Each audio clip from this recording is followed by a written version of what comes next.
April ki tang kunganithoi thangja numita thamakan hunjam dewale kaida laiki kabi Srimati Laisram Ongbi RK Vidya Devi ki bisiga mari lenana thamakan Youth Center Flyover lekai ki maira paibi masing takki tobuba amadi nupi mapangi oiriba thokpongi JC nuchinga lenana apunba mifam ama pangthoki mifam asida makhagi warepsing asi ganaki ahanba warepta leikhidrebigi asi haksang asi lakliba April ki tang 15 2023 lepa open numit phawadi lawdaba hayna nakal animak niyan mayam yadi yosa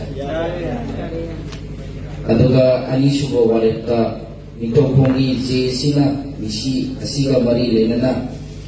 pahanna haibidi nung agad nabado bagi pahanba pamliba putim object power di thadriba pahanba pamliba object power di thadriba mioi ara habinaba polista nakal animukna unna takshan minana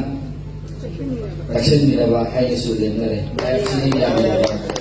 aduga कोई अरोई बदा मखाता बा थबक सिंगी कोई postmortem report lakh बदा मतुंगा अमुखन नपुन्ना फमिना रका खन्ना बहाई सुयाना सरा कई नोई के बदगी कई